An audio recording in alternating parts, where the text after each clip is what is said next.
तीन साधु और एक विधवा औरत। अध्याय 1। अंधकार में गिरी नारी। बहुत समय पहले की बात है। एक सुदूर गांव था जिसका नाम था शांतिपुर। यह गांव पहाड़ों और घने जंगलों से घिरा हुआ था। यहां के लोग सीधे सादे थे, खेतीबाड़ी करके जीवन यापन करते थे। हालांकि गांव का नाम शांतिपुर था, लेकिन वहां की गलियों में शांति कम और कड़वाहट ज्यादा थी। यह गांव अंधविश्वास और सामाजिक कुरीतियों में जकड़ा हुआ था। इसी गांव में रहती थी एक स्त्री जिसका नाम था सुमित्रा। सुमित्रा एक विधवा थी। उसके पति की मृत्यु हुए 3 वर्ष बीत चुके थे। जब उसके पति हरिप्रसाद की बीमारी से मौत हुई, तब से उसके जीवन में सिवाय आंसुओं और तानों के कुछ भी नहीं बचा था। हरिप्रसाद गांव के एक साधारण किसान थे। उनका घर छोटा सा था, मगर उसमें सुमित्रा के साथ उनका प्यार और आपसी समझदारी बसती थी। मगर जैसे ही हरिप्रसाद की मृत्यु हुई, सुमित्रा का संसार अंधकार में डूब गया। गांव वाले उसे एक अशुभ स्त्री मानने लगे। गांव की औरतें उसके साथ उठने बैठने से कतरातीं। पुरुष उसे तानों और अपमान से नवाजते। बच्चों को कहा जाता कि सुमित्रा के घर के पास भी न जाए। हर सुबह जब सुमित्रा गांव के कुएं पर पानी भरने जाती, तो औरतें आपस में फुसफुसाती, देखो ये अभागन आ गई, जिसके पांव जहां पड़ जाते हैं वहां कुछ अशुभ ही होता है। सुमित्रा ने कई बार इन तानों को अनसुना करने की कोशिश की, मगर उनकी बातों के कांटे उसके दिल को चीरते रहे। रातें उसके लिए और भी कठिन होती। जब पूरा गांव गहरी नींद में सो जाता, सुमित्रा आंगन में बैठकर आसमान की ओर देखती। चांद की चांदनी उसकी आंखों में आंसू भर देती। वह अक्सर अपने पति की तस्वीर के आगे दीप जलाकर रोती और भगवान से पूछती, आखिर मैंने कौन सा पाप किया है जो मेरा जीवन इस तरह नर्क बन गया। कई बार उसने गांव छोड़कर जाने की भी सोची, मगर कहां जाती। उसके माता पिता बहुत पहले ही चल बसे थे। भाई बहनों ने उसके विधवा होते ही मुंह फेर लिया। एक दिन जब सुमित्रा अपनी टूटी फूटी झोपड़ी के बाहर बैठी थी, तभी उसने देखा कि गांव के बाहर वाले रास्ते पर 3 साधु चले आ रहे हैं। वे सफेद दाढ़ी वाले, भगवा वस्त्र पहने हुए थे। उनके चेहरे पर तेज था, मगर आंखों में एक अजीब सा रहस्य झलक रहा था। गांव वालों ने उन साधुओं को देखते ही उनके चारों ओर घेरा बना लिया। सभी ने उनके पांव छुए और आशीर्वाद मांगा। गांव के मुखिया ने साधुओं से विनती की, महाराज कृपया हमारे गांव में कुछ दिन रुकें, हमें आपका आशीर्वाद चाहिए। साधुओं ने गांव में रुकने के लिए हामी भर दी, लेकिन फिर उनकी नजर सुमित्रा पर पड़ी। उनमें से सबसे वृद्ध साधु ने सुमित्रा को देखते ही कहा, यह स्त्री दुख से घिरी है, मगर इसके भाग्य में कुछ अनोखा लिखा है। गांव वाले यह सुनकर चौंक गए। उन्हें विश्वास नहीं हो रहा था कि वही सुमित्रा, जिसे वे अशुभ मानते थे, उसके भाग्य में कुछ खास हो सकता है। सुमित्रा खुद भी हैरान थी। उसके मन में सवाल उठे, आखिर ये साधु कौन है और मेरे भाग्य के बारे में ऐसा क्यों कह रहे हैं। तीनों साधु गांव के बीचों बीच स्थित एक पुराने मंदिर में ठहरे। यह मंदिर वर्षों से वीरान पड़ा था, मगर साधुओं के आते ही वहां रौनक लौट आई। गांव वाले उन्हें देखने के लिए रोज वहां पहुंचते और उनके प्रवचनों को सुनते। सुमित्रा भी मंदिर के बाहर खड़ी होकर साधुओं की बातें सुनती, लेकिन गांव के लोग उसे भीतर जाने नहीं देते थे। एक दिन जब सभी लोग प्रवचन सुन रहे थे, तब सबसे वृद्ध साधु ने कहा, हर व्यक्ति के जीवन में दुख आते हैं, लेकिन केवल वही व्यक्ति अपने भाग्य को बदल सकता है जो अपने भीतर छिपे रहस्य को पहचान ले। सुमित्रा को यह सुनकर अजीब लगा। वह सोचने लगी, क्या मैं अपने दुख को दूर कर सकती हूं? क्या मैं भी अपने भाग्य को बदल सकती हूं? 3 साधु कौन थे? तीनों साधु साधारण व्यक्ति नहीं थे। उनकी आंखों में गहरी समझ थी और उनके शब्दों में अपार शक्ति। 1 पहले साधु का नाम था ज्ञानानंद। वे आध्यात्मिक ज्ञान के झाता थे। उनका कहना था कि दुनिया में कोई भी दुख तब तक समाप्त नहीं हो सकता जब तक मनुष्य स्वयं को नहीं पहचान लेता। तो दूसरे साधु का नाम था कर्मानंद। वे कर्म के सिद्धांत को मानते थे। उनका कहना था कि भाग्य से बड़ा केवल कर्म होता है। यदि किसी का जीवन अंधकारमय है, तो उसे केवल अपने कर्मों से ही रोशनी में बदला जा सकता है। 3 तीसरे साधु का नाम था ध्यानानंद। वे साधना और ध्यान के मार्ग पर चलते थे। उनका कहना था कि आत्मा को शांत करके, मन को नियंत्रित करके कोई भी व्यक्ति अपने दुखों से मुक्ति पा सकता है। रात के समय जब गांव वाले अपने घर चले गए, तो सुमित्रा मंदिर के पास आई। उसे विश्वास नहीं हो रहा था कि तीनों साधु सच में उससे मिलना चाहते हैं। जैसे ही वह मंदिर के अंदर पहुंची, तीनों साधु उसकी ओर देखने लगे। कुछ देर तक कोई कुछ नहीं बोला। फिर ज्ञानानंद बोले, तुम हमें क्यों ढूंढ रही हो पुत्री? सुमित्रा कांपते हुए बोली, मुझे कुछ समझ नहीं आता। मैं बस यह जानना चाहती हूं कि मेरे जीवन में इतना दुख क्यों है। मैंने किसी का क्या बिगाड़ा है? तीनों साधु मुस्कुराए। कर्मानंद ने कहा, दुनिया में कोई भी दुख बिना कारण नहीं आता। तुमने अपने पूर्व जन्मों में जो किया है, उसका ही परिणाम तुम्हें इस जन्म में मिला है। लेकिन घबराओ मत, क्योंकि हर कर्म को नए कर्मों से बदला जा सकता है। सुमित्रा ने आंखें भरते हुए पूछा, क्या मैं अपना भाग्य बदल सकती हूं? ध्यानानंद ने धीरे से उत्तर दिया, हां, लेकिन उसके लिए तुम्हें परीक्षा देनी होगी। क्या तुम तैयार हो? सुमित्रा ने बिना कुछ सोचे जवाब दिया, मैं तैयार हूं। तीनों साधु एक दूसरे की ओर देखने लगे। यह देखकर ऐसा लग रहा था जैसे वे किसी रहस्य को जानते हों। ज्ञानानंद ने कहा, तो फिर कल सूरज उगने से पहले तुम जंगल के पास वाले पीपल के पेड़ के नीचे आओ, वहां से तुम्हारी यात्रा शुरू होगी। सुमित्रा को कुछ समझ नहीं आया, मगर उसने सिर हिलाकर हामी भर दी। गांव में फैली अफवाह अगले दिन गांव में यह खबर आग की तरह फैल गई कि तीनों साधुओं ने सुमित्रा को जंगल में बुलाया है। गांव के लोग आपस में चर्चा करने लगे, क्या ये साधु इसे कोई वरदान देने वाले हैं या फिर इसे श्राप मिलेगा? गांव की कुछ औरतें आपस में फुसफुसाने लगीं, कहीं ये साधु हमें धोखा तो नहीं दे रहे। लेकिन सुमित्रा को इन बातों से कोई फर्क नहीं पड़ा। उसे केवल इस बात की चिंता थी कि आखिर जंगल में उसके साथ क्या होने वाला है। उस रात सुमित्रा सो नहीं सकी। वह बार बार सोच रही थी, क्या सच में कोई मेरी मदद कर सकता है या यह भी सिर्फ एक और छलावा है? लेकिन अब वह ठान चुकी थी कि चाहे कुछ भी हो जाए, वह अगले दिन सूरज उगने से पहले जंगल के पास जाएगी। वे खड़े थे, वे गहरी तपस्या में लीन थे। उनके चारों ओर एक अद्भुत शांति फैली हुई थी। सुमित्रा ने हाथ जोड़कर प्रणाम किया और कहा, मैं आ गई हूं महाराज, अब मुझे बताइए कि मेरी परीक्षा क्या है? ज्ञानानंद ने आंखें खोली और बोले, यह संसार एक भ्रम है पुत्री। जो इसे समझ लेता है वही अपने भाग्य को बदल सकता है। लेकिन इससे पहले कि हम तुम्हें ज्ञान दें, तुम्हें अपनी परीक्षा देनी होगी। कर्मानंद ने कहा, हम तुम्हें इस जंगल में छोड़ रहे हैं। तुम्हें रात भर अकेले यहीं रहना होगा।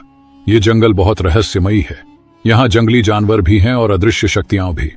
लेकिन अगर तुमने अपना डर छोड़ दिया तो तुम पहली परीक्षा पास कर जाओगी। सुमित्रा को यह सुनकर झटका लगा। रात भर अकेले जंगल में वह डर गई थी, लेकिन उसने अपने भीतर हिम्मत जुटाई और कहा, मैं तैयार हूं। तीनों साधु मुस्कुराए और बोले, हम कल सुबह सूरज उगने के बाद यहां आएंगे, तब तक तुम्हें अकेले रहना होगा। इतना कहकर तीनों साधु जंगल के दूसरे छोर की ओर चले गए और सुमित्रा अकेली रह गई। शाम ढलते ही जंगल में अंधेरा छाने लगा। चारों ओर अजीब अजीब सी आवाजें आने लगी। दूर किसी पेड़ पर उल्लू बोल रहा था। झाड़ियों में कुछ सरसराने की आवाजें आ रही थीं। सुमित्रा ने अपने दिल को संभाला और एक पेड़ के नीचे बैठ गई। लेकिन जैसे ही रात गहराने लगी, भय भी बढ़ने लगा। अचानक उसे लगा कि कोई परछाई उसकी ओर बढ़ रही है। उसका दिल जोर जोर से धड़कने लगा। क्या यह कोई जंगली जानवर है या कोई भूत? लेकिन तभी उसे साधुओं की बात याद आई। अगर तुमने अपना डर छोड़ दिया तो तुम पहली परीक्षा पास कर जाओगी। उसने अपनी आंखें बंद की, गहरी सांस ली और खुद से कहा, मुझे डरना नहीं चाहिए। मैं यहां अकेली नहीं हूं, मेरे साथ भगवान है। जैसे ही उसने यह सोचा, वह परछाई धीरे धीरे गायब हो गई। रात भर वह इसी तरह अपने डर से लड़ती रही। कभी कोई आवाज सुनाई देती, कभी अजीब सा कंपन महसूस होता, लेकिन उसने खुद को शांत रखा और हिम्मत नहीं हारी। सुबह की पहली किरण और सफलता जैसे ही सूरज की पहली किरण जंगल में पड़ी, सुमित्रा ने राहत की सांस ली। थोड़ी देर बाद तीनों साधु वहां पहुंचे और देखा कि सुमित्रा मुस्कुरा रही है। ज्ञानानंद बोले, पुत्री, तुमने अपनी पहली परीक्षा पास कर ली। तुमने डर को जीत लिया। अब तुम्हारे जीवन में बड़ा बदलाव आने वाला है। सुमित्रा की आंखों में आशा की चमक थी। वह समझ गई थी कि डर केवल हमारे मन में होता है और जब हम उसका सामना करते हैं तो वह खुद ही समाप्त हो जाता है। सुमित्रा की पहली जीत जंगल में भय से भरी रात बिताने के बाद सुमित्रा की आंखों में अब डर की जगह आत्मविश्वास था। जब सूरज की पहली किरणें जंगल की शाखाओं से छनकर उसके चेहरे पर पड़ी तो उसने महसूस किया कि वह पहले से कहीं अधिक शांत और मजबूत हो चुकी थी। तीनों साधु मुस्कुरा रहे थे। ज्ञानानंद बोले, पुत्री, तुमने पहली परीक्षा पास कर ली। अब तुम तैयार हो दूसरी परीक्षा के लिए।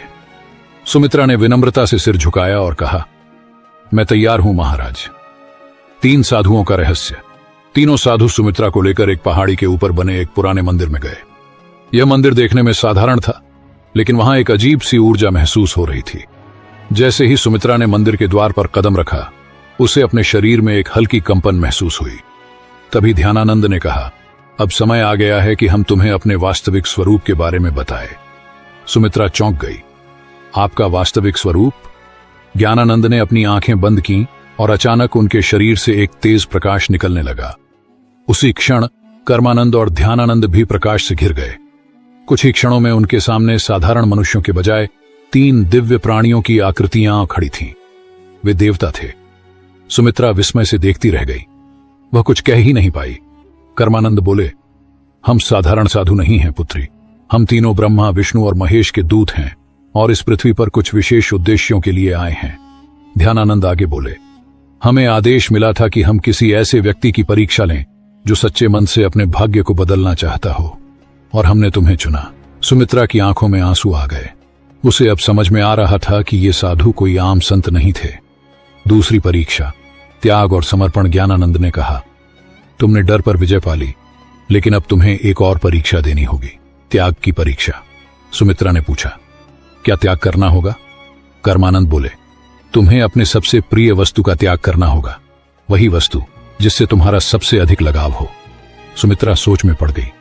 उसके पास वैसे भी कुछ नहीं था, मगर फिर उसे अपने पति की तस्वीर याद आई। हरिप्रसाद की मृत्यु के बाद वही एक चीज थी जिससे वह खुद को जोड़कर रखती थी। जब भी वह दुखी होती, उस तस्वीर को देखती और अपने पति को याद करती। उसने धीरे से पूछा, क्या मुझे अपने पति की तस्वीर छोड़नी होगी? ध्यानानंद बोले, अगर वही तुम्हारी सबसे प्रिय वस्तु है तो हां, लेकिन याद रखो, सच्चा त्याग तभी होता है जब वह स्वेच्छा से किया जाए। अगर तुम इस परीक्षा के लिए तैयार नहीं हो तो हम तुम्हें बाध्य नहीं करेंगे। सुमित्रा के मन में संघर्ष शुरू हो गया। क्या वह अपने पति की अंतिम निशानी को छोड़ सकती है? उसने कुछ देर सोचा और फिर कहा, अगर मेरे जीवन को बदलने के लिए यह आवश्यक है तो मैं तैयार हूं। तीनों साधु मुस्कुरा उठे। तो जाओ और अपनी सबसे प्रिय वस्तु को गांव के तालाब में प्रवाहित कर दो। त्याग का क्षण। सुमित्रा गांव वापस आई और अपनी झोपड़ी में गई। वहां एक पुराने संदूक में वह तस्वीर रखी हुई थी। उसने कांपते हाथों से उसे उठाया और तालाब की ओर चल पड़ी। गांव के कुछ लोग उसे ऐसा करते देख रहे थे। वे आपस में बातें कर रहे थे, अब यह पागल हो गई है, अपने पति की तस्वीर क्यों फेंक रही है? लेकिन सुमित्रा ने उनकी बातों पर ध्यान नहीं दिया। उसने धीरे से तस्वीर को पानी में प्रवाहित कर दिया। जैसे ही तस्वीर पानी में डूबी, उसे महसूस हुआ कि उसके दिल का सारा भार भी पानी में समा गया है। अब वह हल्का महसूस कर रही थी। दूसरी परीक्षा सफल। जैसे ही वह वापस जंगल में पहुंची, तीनों साधु वहां खड़े थे। ज्ञानानंद बोले, पुत्री, तुमने त्याग की परीक्षा भी पास कर ली। अब तुम उस बंधन से मुक्त हो चुकी हो जो तुम्हें अतीत से जोड़कर रखता था। सुमित्रा को अब सच में लगने लगा कि उसका जीवन बदल रहा है। ध्यानानंद बोले, अब तुम्हारी अंतिम और सबसे कठिन परीक्षा बाकी है। सुमित्रा ने सिर झुका लिया। मैं तैयार हूं महाराज। तीसरी और सबसे कठिन परीक्षा। सुमित्रा ने भय और त्याग की परीक्षा पास कर ली थी। अब वह पहले से कहीं अधिक मजबूत और आत्मविश्वासी महसूस कर रही थी, लेकिन उसे नहीं पता था कि उसकी सबसे कठिन परीक्षा अभी बाकी थी। तीनों साधु मंदिर के भीतर खड़े थे। जब सुमित्रा वहां पहुंची तो ज्ञानानंद ने गंभीर स्वर में कहा, पुत्री, अब तुम्हारी अंतिम परीक्षा का समय आ गया है। सुमित्रा ने सिर झुकाकर कहा, मैं तैयार हूं महाराज। ध्यानानंद बोले, यह परीक्षा तुम्हारी आत्मा की परीक्षा है। तुम्हें यह सिद्ध करना होगा कि तुम केवल अपने लिए नहीं बल्कि दूसरों के लिए भी जी सकती हो। सुमित्रा ने आश्चर्य से पूछा, मुझे क्या करना होगा? कर्मानंद ने कहा, गांव में एक वृद्ध महिला रहती है जिसका कोई सहारा नहीं है। वह भूखी और बीमार है। तुम्हें अपना सारा भोजन और अपनी झोपड़ी उसे देनी होगी, और फिर तुम्हें जंगल में जाकर 7 दिन तक ध्यान करना होगा, बिना भोजन और पानी के। यह सुनकर सुमित्रा स्तब्ध रह गई। अपना घर और भोजन छोड़ दूं और फिर 7 दिन बिना कुछ खाए पिए ध्यान करूं? यह परीक्षा किसी भी अन्य परीक्षा से अधिक कठिन थी। मन का संघर्ष। सुमित्रा की आंखों के सामने उसकी झोपड़ी का दृश्य आ गया। यह घर उसका अंतिम सहारा था। अगर उसने इसे छोड़ दिया तो वह कहां जाएगी? लेकिन फिर उसे साधुओं की बातें याद आईं। अगर तुमने यह परीक्षा पास कर ली तो तुम्हारा जीवन पूरी तरह बदल जाएगा। सुमित्रा ने अपने भीतर झांका और फैसला किया, ठीक है महाराज, मैं यह करने के लिए तैयार हूं। सब कुछ छोड़ना सुमित्रा गांव लौटी और अपनी झोपड़ी उस वृद्ध महिला को दे दी। उसने अपने बचे खुचे भोजन को भी उसे सौंप दिया। गांव के लोग यह देखकर हैरान थे। ये क्या कर रही है? अपना सब कुछ क्यों छोड़ रही है? लेकिन सुमित्रा ने किसी की बातों पर ध्यान नहीं दिया। वह सीधा जंगल की ओर बढ़ गई, जहां उसे 7 दिन तक ध्यान करना था। 7 दिन का कठिन ध्यान। पहला दिन बीता और सुमित्रा को बहुत भूख लगी, लेकिन उसने अपनी चेतना को भटकने नहीं दिया। उसने अपनी आंखें बंद की और साधुओं के दिए हुए मंत्रों का जाप करने लगी। दूसरे दिन उसे प्यास ने सताना शुरू किया, लेकिन उसने पानी की इच्छा को भी त्याग दिया और ध्यान में लगी रही। तीसरे दिन उसके शरीर में कमजोरी आने लगी, लेकिन उसने हार नहीं मानी। चौथे दिन उसे लगा कि वह अब और नहीं सह पाएगी, लेकिन तभी उसे साधुओं की बातें याद आईं। सच्ची शक्ति शरीर में नहीं, मन में होती है। पांचवें और छठे दिन वह पूरी तरह ध्यान में डूब गई थी। अब उसे भूख प्यास महसूस ही नहीं हो रही थी। सातवें दिन जब सूरज उगा तो कुछ अद्भुत हुआ। सुमित्रा की आत्मा एक नई ऊर्जा से भर गई थी। उसे महसूस हो रहा था जैसे वह एक साधारण स्त्री नहीं रही, बल्कि एक दिव्य शक्ति से जुड़ चुकी है। सुमित्रा का रूपांतरण जब 7वां दिन पूरा हुआ तो तीनों साधु उसके सामने प्रकट हुए। ज्ञानानंद बोले, पुत्री, तुमने अपनी अंतिम परीक्षा भी पास कर ली। अब तुम केवल एक साधारण विधवा नहीं हो, बल्कि एक सशक्त आत्मा बन चुकी हो। कर्मानंद बोले, तुम्हारे भीतर अब वह शक्ति आ गई है जिससे तुम न केवल अपना बल्कि दूसरों का भी भाग्य बदल सकती हो। ध्यानानंद ने अपने हाथ उठाए और कहा, तुम्हें आशीर्वाद देते हैं कि अब से तुम्हारी जिंदगी सुख, शांति और सम्मान से भरी होगी। सुमित्रा के चारों ओर एक सुनहरी रोशनी फैल गई। उसने आंखें बंद कर लीं और जब खोली तो वह पहले से कहीं अधिक शांत, मजबूत और तेजस्वी महसूस कर रही थी। गांव में वापसी और सम्मान। जब सुमित्रा गांव लौटी तो गांव वाले उसे देखकर चौंक गए। अब वह कोई दुखी विधवा नहीं थी। उसके चेहरे पर दिव्यता थी, उसकी आंखों में आत्मविश्वास था। गांव के लोगों ने उसे पहले तिरस्कृत किया था, लेकिन अब वे उसके पास आकर उसके चरण छूने लगे। मां, हमें क्षमा करो, हमने तुम्हारा अपमान किया था, लेकिन अब हमें समझ आ गया कि तुम कोई साधारण स्त्री नहीं हो। सुमित्रा मुस्कुराई और कहा, सच्ची शक्ति बाहर नहीं, हमारे भीतर होती है। जब हम अपने डर, अपने मोह और अपने अहंकार को त्याग देते हैं, तभी हम असली शक्ति को प्राप्त कर सकते हैं। गांव वालों ने उसे गांव की सम्माननीय महिला घोषित कर दिया। अब वह पूरे गांव की मार्गदर्शक बन गई थी।